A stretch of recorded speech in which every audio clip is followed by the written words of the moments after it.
Kol Hevel Hevelim, Vanity of Vanities, from the poorly translated King James version of a book called Ecclesiastes, or in Hebrew it's called Kohelet, written by supposedly the wisest man that ever lived, King Solomon.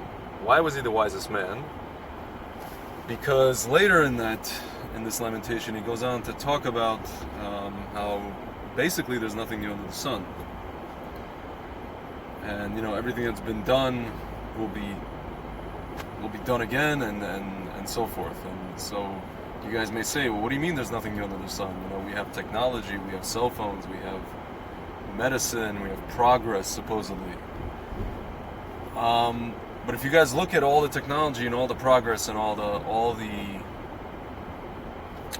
I guess cell phones and gadgets and everything like that, really at the end of the day, these are just new mediums for humanity to continue doing the same thing we've all been doing since the dawn of time, which is basically the quest for love and acceptance. It's like what the great comedian Dave Chappelle says. What does he say? He says, it's not that men like nice cars. I mean, some men do like nice cars, but it's not that men care about nice cars. It's that we care about nice cars because women care about nice cars. So you guys may say, well, it's a sexist statement, etc. You can have a debate about that, but the point is that all of man's endeavors, everything we do since the dawn of time, is because we want love and acceptance.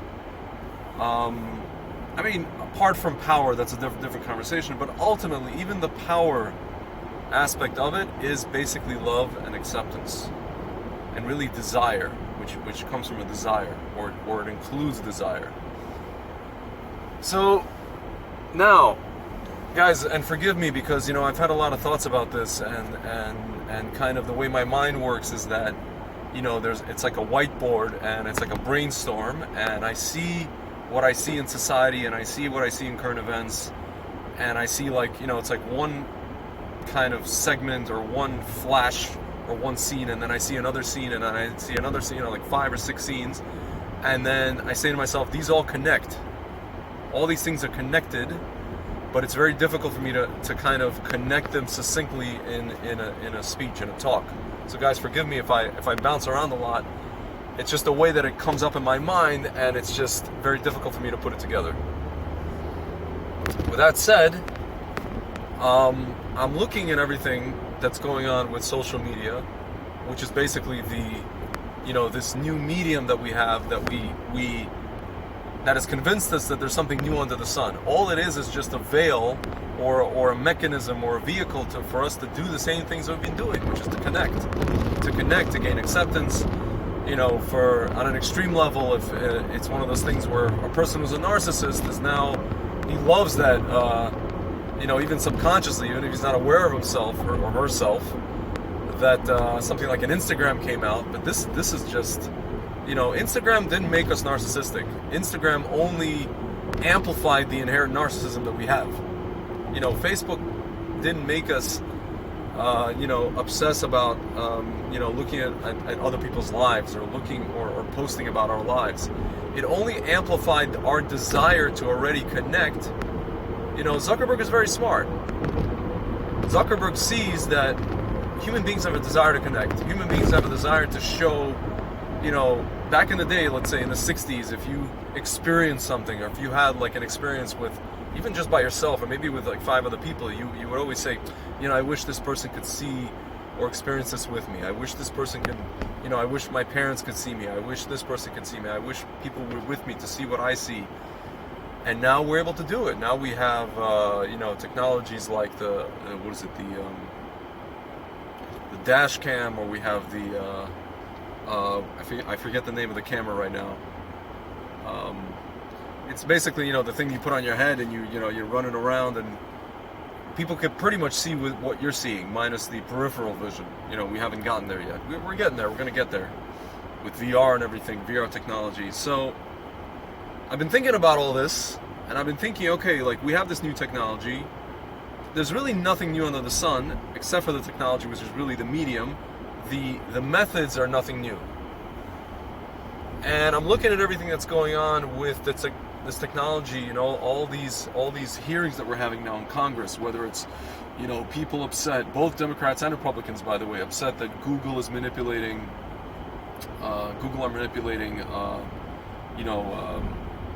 search results for political, searches, or just manipulating elections, election statistics, whether it's Facebook harvesting people's data, you know, and then there's, you know, it gives like entities, like nefarious entities like Russia, or maybe, you know, even China or other entities, an opportunity to, you know, harness this data and exploit this data for their own gain and manipulate our systems, our elections, etc., etc. So I'm looking at all this stuff and I'm saying to myself, you know, even now, even the stuff that we have now, even with the stuff that I've been able to use for my own business, and if it wasn't for, I'll be honest with you, if it wasn't for Facebook and if it wasn't for like WhatsApp and Instagram and Twitter, my business wouldn't exist, you know? My wine business would not exist. And even with all that, I say to myself, the ecosystem is still so primitive. You know, I was talking to some friends of mine and I keep telling them that, you know, something is gonna come along that is going to not only rival Facebook, for example, but pretty much blow it out of the water.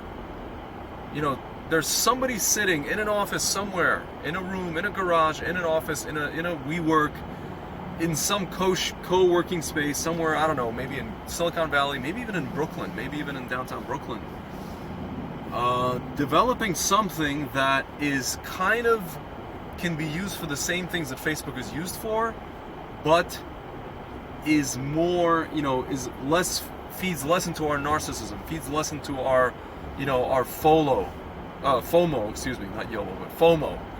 You know, because right now, what are we doing? We're sitting on Facebook and we're looking at other people's lives and other people's vacations and everything everybody's doing, and we're just like, oh man, look at his life, look at her life, and we're not realizing that they're posting the cool stuff the day they do, which is like 1% of their day. You know, the cool stuff for 1% of their day, and then like what we do is the same thing. We post the 1% of our day, that's cool, and we're having FOMO about it. And I'm thinking to myself, there's got to be some, you know, developers or talented people or designers sitting somewhere in some office developing something that is going to cut, that will allow us to still remain connected to each other in a very profound way, but at the same time, take out the narcissism and take out the FOMO and take out the search for dopamine.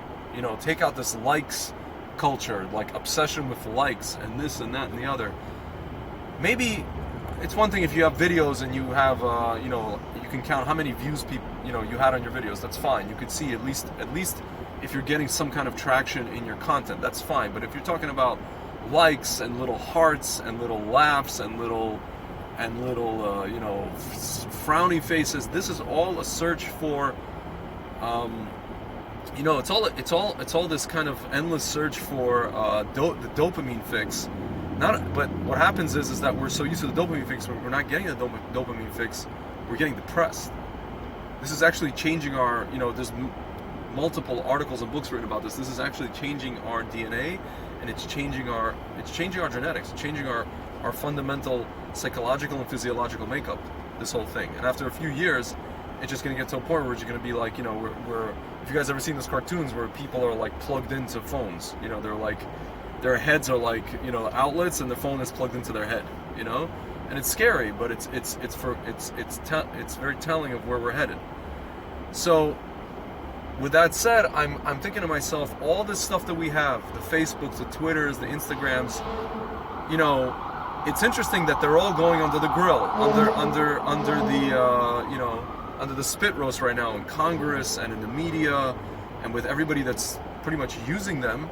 And now, you know, they're coming out with different platforms. Even like with Google, now I keep hearing people talking about like this, they're using DuckDuckGo, and then there's other search platforms. It's interesting because when Google came out, there were a bunch of them. There was people who were using Yahoo, they were using Hotwire, not Hotwire, there was another one called Hot something, I forget the name, but the point is that there should be others. There should be other outlets out there for people to be able to use them, to be able to connect to each other without actually needing that dopamine, to wean themselves off of that dopamine fix. And not only the dopamine fix, but there should be something that comes out, or a few of these social media platforms that come out, where we're allowed to do something that's a little more advanced than just writing on a wall, or for people to read our feeds, to scroll through the feeds and all this kind of stuff. There has to be something where we're releasing content, and people who are reading our content or watching our content are looking at the relevant content for them, meaning something where the data algorithm isn't directing us only to certain things that it thinks we should be watching, but where we actually get to choose what we want to see in any given period of time, which we actually, right now with Facebook, we cannot do that. Facebook gives us content based on our interests, based on our, let's say, close circle of friends. It also lets other people, it chooses the people that see our content also based on common things and common themes and commonalities. For example, I have a Facebook fan page of a blog that I run called The Nation of Israel, and I have 36,000 fans. The Facebook algorithm, for whatever reason, they'll tell you that it's, they're doing it because they don't want to crowd people's feeds, because a lot of people, they subscribe to a lot of pages. They don't want to flood their feeds with all of the pages that they subscribe to. When the pages post content, they don't want to flood their feeds. A lot of people suspect that Facebook is a public company, and they want the people who have these pages to pay for people to be able to see their content. They want people to pay for ads, which is really the real reason. But no matter what it is, Facebook chooses based on my interest what it wants me to see. So I can't see everything. I actually can't even choose what I see. I can maybe filter out what I don't want to see at any given time, but I can't choose what pops up on my feed. So there could be a lot of things that I'm maybe want to see that I'm missing. And Facebook does this because they first of all, they collect data. Second of all, they're doing it because of they want to keep people basically in their little circles, in their little kind of they're basically keeping people in echo chambers, just like Twitter is doing. Instagram does it a little bit here and there, I noticed, but Instagram does it more with, for example, you have a business and they do it more kind of industry-based things, or again, depending on what you're surfing, depending on what you're searching, depending on the tags, depending on where you're landing, on what kind of pictures you're seeing. Every single one of these platforms have their own kind of strategies for how to feed you data, or for how to show you content. But what I'm noticing is that all of their methods and maybe the way that the technology is not primitive, but the results and the things that are coming our way and the way that it's coming our way, it's very, very primitive. It feeds to the most basest, kind of reptilian needs or reptilian desires, which is basically the dopamine fix.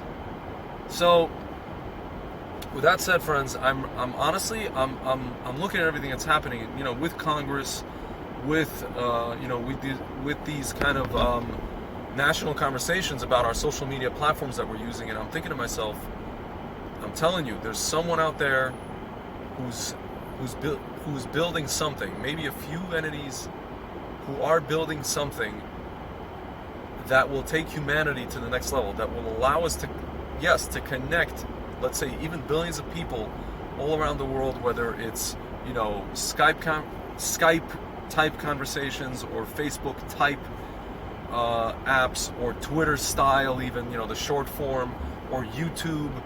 YouTube again, just were accused of,